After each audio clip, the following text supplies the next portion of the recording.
People usually ask me the question, Gabe, will you ever go back to civil engineering? And the truth is, it's a hard no. And in today's video, I want to explain why that is, right?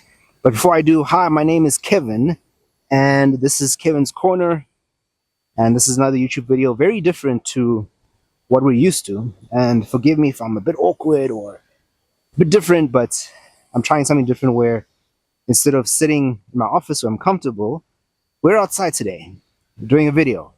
And hopefully this turns out fine and just brings a bit of a different dynamic to what we're used to. But let's get into it. So, and yeah, one last thing is I'm going to be referring to my notes a bit here just to make sure I don't lose track of what I want to say. But let's talk about the very first reason, right? Number one is remote work freedom. To touch on this one, basically what I'm saying is that in civil engineering, what I noticed is there are remote jobs available, but I think the problem is most of them are on site, requires traveling, and this is even traveling to remote areas. I have a friend who's gone to, Central Africa, for example.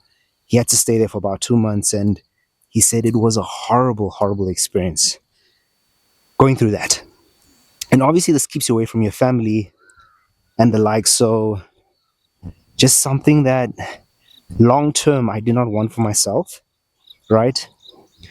So that's I guess that's the first reason. To touch on that more, I think in a remote setting I just find myself to be more productive.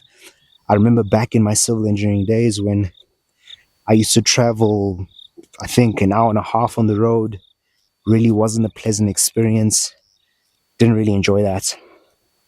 And yeah, I think because the mornings for me is when I'm most productive, and if I'm spending half an hour, 45 minutes, 1 hour on the road during that time, that was very counterproductive for me.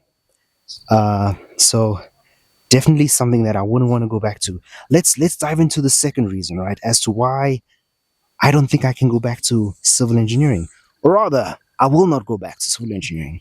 Why I'm loving this journey in data science. It's been over 4 years now in data science. Let's talk about reason number two. I think this is a pretty important one, but it's about global career opportunities. So let's unpack on this one.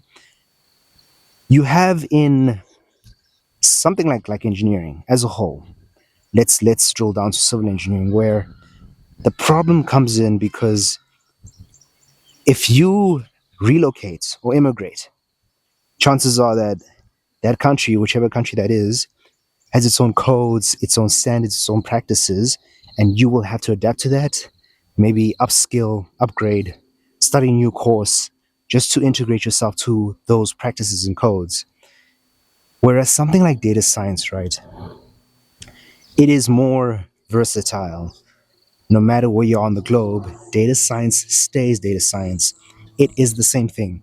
On top of that, you have, for example, people who work remotely, maybe from South Africa, that's where I am, but they work for a US company, a UK company, and obviously the salary or their remuneration makes sense in that manner. They get more. So again, another reason why I cannot go back to civil engineering is because the global opportunity, it's a bit more difficult to immigrate to, the standards, the codes, the practices within that country. But let's talk about the third reason. And that is the professional registration nightmare. So something like civil engineering, right, where you start off as a candidate engineer, you have to work your way, get they call it CPD points, continuous professional development points. But basically, what happens there is you need to maybe do assessments, do workshops, attend seminars to get those points in order to get your professional registration as an engineer. They call it a PREng. And once that is done, that isn't the end of the road, you find that you still have to keep up with that. Um, Continuous, as they say, continuous professional development, right? So, to ensure that you keep that status, you have to continue um, upskilling yourself, got the continuous development. On top of that, you have to pay for that registration each year. So that's just another, not to say that it's a problem for everyone, but it is definitely a roadblock, right? A bit of a pain point in your career. Whereas something like data science, I mean, I know someone who's gone from zero, from not even undergrad, an intern, to head of data within 4 years. Definitely not possible as a civil engineer just to work your way to the top within 4 years. It takes a bit of time. So there's that point I wanted to make. Let's see what else we have here. So, takes me to point number 4 is, and I hope you guys are enjoying the lovely scenery. Where I am is actually it's a place called Waterfall in South Africa. I think Waterfall is the richest square mile, if I'm not mistaken, in the country. One of the richest square miles. So pretty beautiful area. If you just check there, really nice. But anyway, let's get back into it. So another reason why, right, is because we're talking about now, by design, something like data science, because you are more in tune with AI, machine learning, it sort of kind of forces you to keep up to date with what the latest changes are in the world, okay? And you find something like civil engineering, a lot of the time on the road, a lot of the time on sites, you can really fall behind with the updates in AI, all these things. And I think it's very important to try and stay up to date with AI, because Jensen Huang, that's the CEO of Nvidia, he said that AI won't take your job, but it'll take the jobs of people that do not keep up with AI. So that is another reason as to why I feel it's important to, delve yourself into a career that forces you, or rather encourages you, to keep up to date with what is happening in the world. And I mean, not to say that civil engineering, that you can't do that, but it does definitely make it more difficult. And that's just another reason why I cannot go back to civil engineering. Let's talk about reason I think we're on number 5 now. But anyway, I think, reason number 5. So, and I think this one is the single most important reason, okay? But that is because I just simply wasn't passionate about civil engineering. And I think that reason alone is enough to say, listen, I'm going to change careers. Look at this lovely river here. How amazing is that? But anyway, and yeah, maybe this, I don't know how this video is going to turn out, but hopefully it's not too awkward. And excuse me for the lighting changes and all, if that does happen. We're learning and growing. But anyway, so another reason is, as I said, the passion. I remember back in civil engineering days when my then manager at my last and final civil engineering job, he said, Gabe, I was working in a water treatment company, by the way. And he's like, Gabe, I can promise you that if you stick to this and you see the dirty water start in the beginning, get all processed and come out there. And speaking of water, right there, where's that water? There we go, water. That water. So taking that water, processing it, and making it clean, right?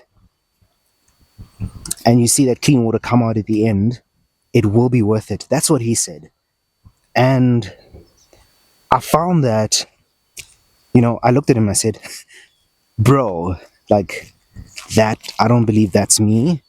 I don't believe that I will be passionate about this. This was in my head though, but I could see the passion in his eyes, and that is something that I really wanted for myself.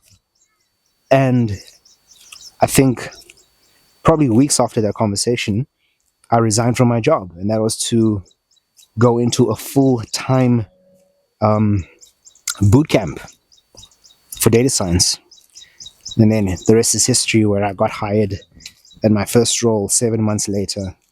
But more on that later, another time. So let's talk about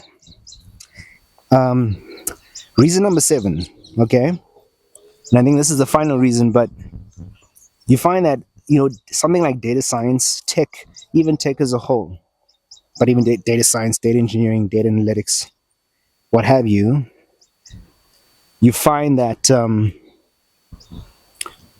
what makes it amazing is it is so versatile, because you can actually work in various industries, various domains.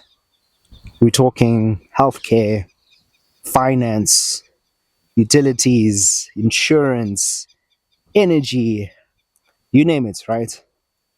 And that isn't applicable to something like civil engineering. So, for example, I've worked in fintech, I've worked in energy, and if I feel okay, cool, I really find, for example, maybe healthcare interesting, I can transition into that. Those skills are transferable to different domains, and I think AI tools have made it so easy to learn a domain quicker, if that makes sense. So I guess those are the reasons why. And I think encouragement for you, if you're watching this, that if you feel that you are in the wrong career, you know, think about, is this what you want to do for the next, if you just started your career, the next 40, 45 years of your life, think about those things. And I just want to leave you with that thought. Otherwise, this is Kevin. Thanks for attending this. Call it I guess a vlog. My first ever YouTube vlog. And I'm hoping to do more of these, but I will catch you in the next one.